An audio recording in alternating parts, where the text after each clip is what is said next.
Hello, YouTube. Just a quick note by way of apology. I actually tested the mic and the whole system before I started recording, and it sounded fine. And then when I did just do the actual proper recording, there's all this buzzing and static and shit. Sorry about that. It's a video anyway. Hey, how's it going, mate? Welcome to Unredacted, where I question everything, where for the foreseeable future there'll be conspiracy theories versus mainstream theories, I guess. But today, specifically, we're talking about why do people believe what they believe? Is there a way to change people's minds? If so, how? While we're at it, I'll teach you how to become a super successful online guru like myself. What? Bro, what are you talking about, man? And there's different strategies that we can apply. First, we'll look at what not to do, and then maybe we'll go over some facts and logic. It's not what you know, it's what you can prove. I'm going to sprinkle in some 5G stuff, so I'm ready to get plenty of downvotes and abusive messages after this. Here we go. But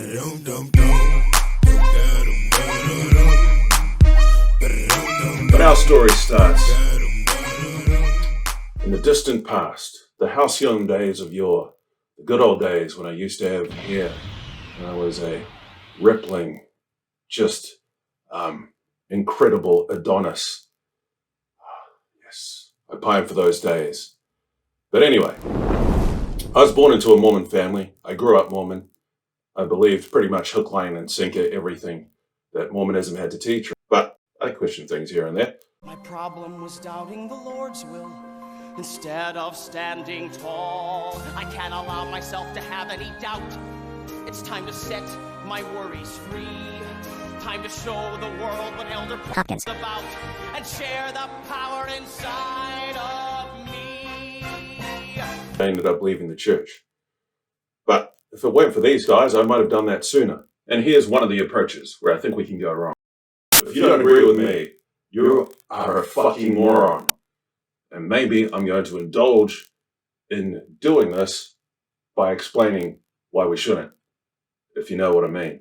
Huh? Back in the early 2000s, after the 9/11 attacks, there was a rise in militant atheism, led by the four horsemen of atheism themselves.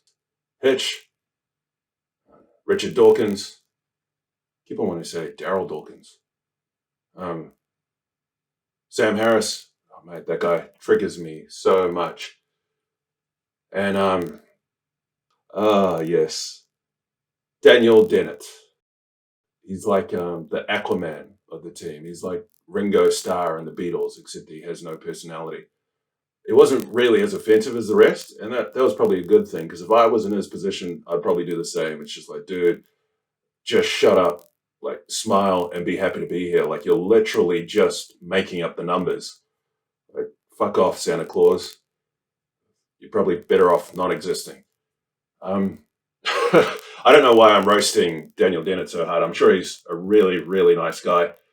But for the purposes of this discussion, he's a non-entity. So we'll leave that guy aside. The rest of these assholes, like their approach from my totally unbiased perspective was to say to everyone who disagreed with them that they were fuckwits.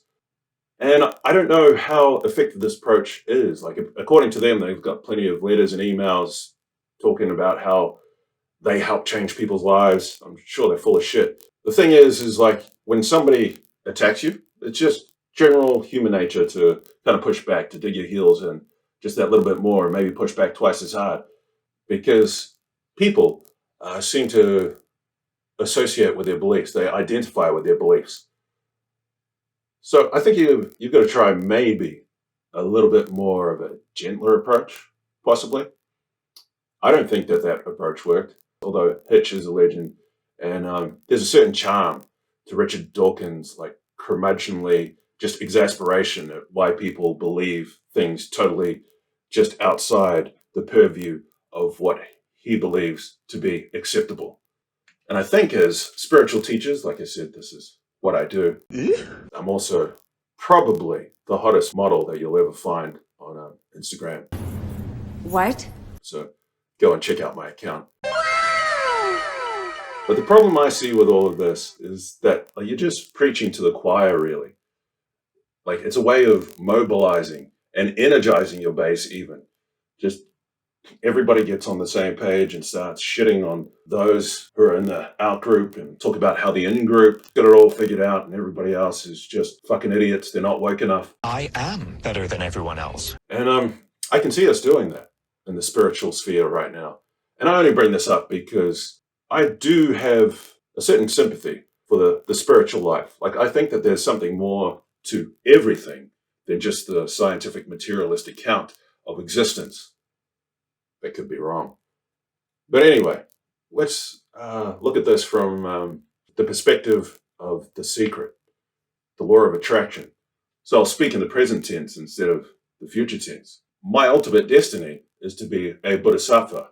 What this means was my third eye was open, my butt cheeks were spread, and I was ready to be pumped into submission by the universe or the Tao or the Brahman or whatever the fuck it is that's running the show. I was ready to dissolve into nirvana and just reach a higher plane of existence, the fifth dimension, the 10th dimension, I don't know, 3D, 5D, 10D. There's a lot of Ds involved.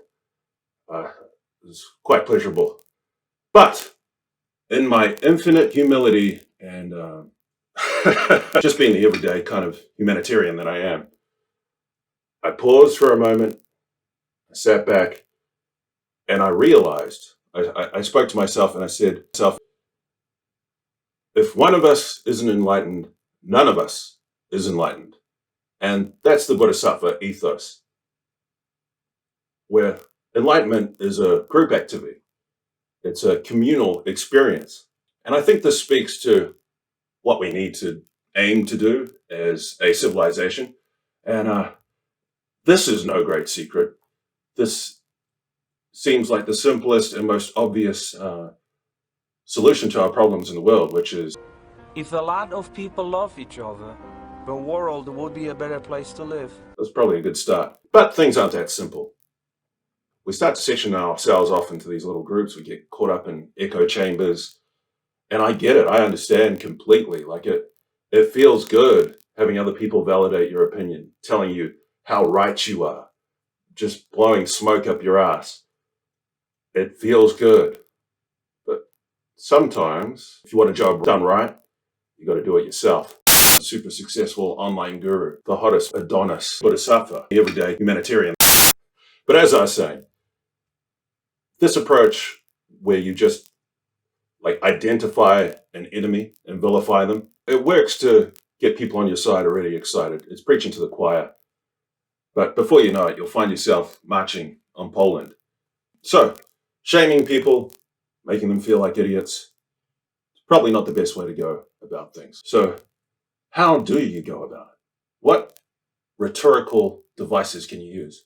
What strategies can you use to win people over to your side, to become an ascended spiritual master, and have people pay you like millions and millions of dollars for your perhaps, maybe, not quite totally informed opinion? You must be real proud.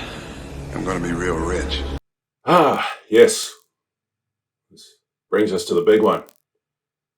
Facts and logic. Apparently, we've got this thing called the coronavirus out there. And a lot of my friends in the spiritual community disagree with me.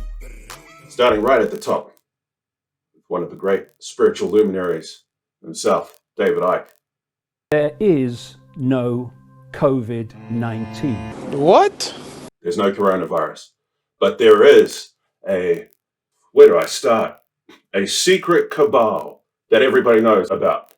A secret cabal of shape-shifting, reptilian, Satan-worshipping, interdimensional, pedophile ring-creating, Zionists. Don't forget that one. It's the Jews' fault. It's the Jews' fault. Well, I don't understand how there's always this anti-Semitic undercurrent just running through a lot of these conspiracy theories. I was watching a video from J-Rig a little while back, and he encapsulated it perfectly when he was aping, I think it was probably an anarcho-capitalist. They're talking about the Holocaust. The Holocaust never happened. And if it did happen, it wasn't so bad. And if it was so bad, they deserved it. Jews. What do you mean? Jew. Leave them alone. Like, Jesus got killed 2,000 years ago, man. Let it go. Let it go. He's over it. He's done. He'll be back soon. He'll maybe have a talk to you. And don't get me wrong. I actually have sympathies towards certain conspiracy theories. But this isn't one of them. Like, I don't think 5G is causing the coronavirus. There are some 5G towers that were erected in the United States in the early part of 2019, and those are still there. You can go and see them if somebody hasn't burned them down already. And I can understand people's skepticism when it comes to new technology, when it comes to companies coming out and reassuring us that there are no health issues associated with 5G at all. I mean, we've heard it all before. Like, apparently cholesterol was bad for like 30 years, and now we're like, oh, there's certain types of cholesterol that are fine. There's certain types of cholesterol that are necessary. We were wrong that whole time. But yes, you know, the most obvious example is that 9 out of 10 doctors recommend smoking cigarettes for a healthy lifestyle. What cigarette do you smoke, doctor? In this nationwide survey of general practitioners, surgeons, throat specialists, diagnosticians, and so on, the brand named most was Camel. Yes, according to this survey, more doctors smoke Camels than any other cigarette. Try Camels yourself. And we can see now that cigarettes cause cancer. Now, apparently, the radiation emitted from 5G towers is non-ionizing, which means that it doesn't break down cell structures. That makes you feel better. Reminded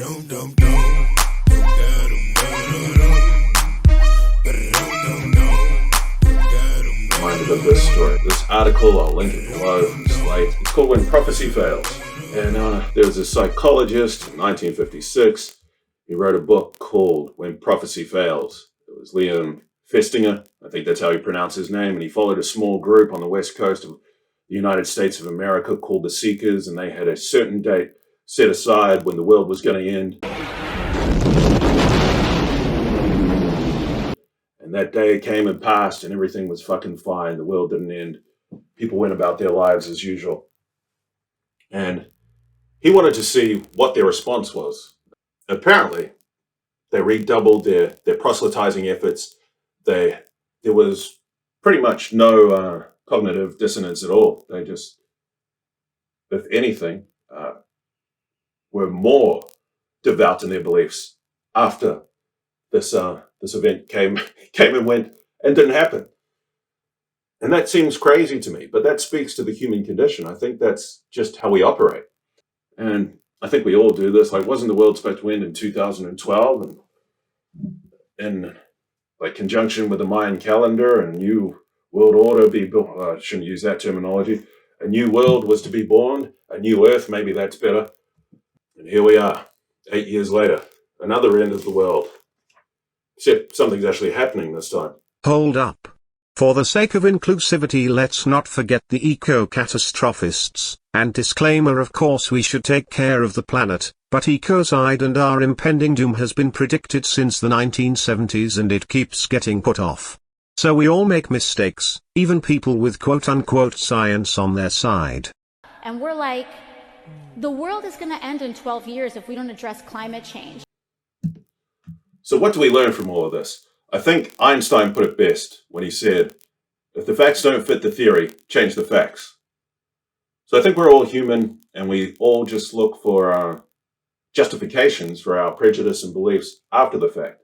Like, this fits what I believe, so I'm going to go with this one. This doesn't fit what I believe, so this guy's a fuckwit that needs to burn in hell. Am I doing what I said not to do in the beginning, which is like shaming people and telling them that they're fuckwits for believing stuff that I don't believe? Not exactly. Okay, maybe I am. I apologize. You do you. And I think that's a moot point anyway, because that's what everybody's doing all the time. What it really comes down to is what we decide counts as truth, what our epistemology is.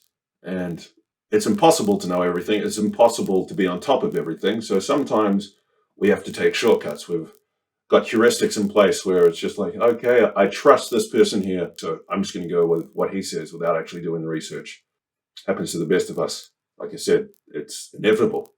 We can't know everything. So I'm slowly walking back what I said. Believe what you want to believe. Is this helping you to become a spiritual guru yet? And finally, like, I don't think it matters if you present facts and logic to people if their minds are made up about something. The only way they're going to change their mind about something is if they've started to question it themselves.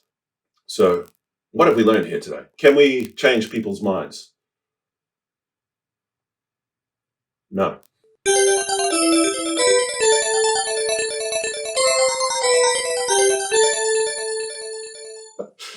Okay. Good video, mate.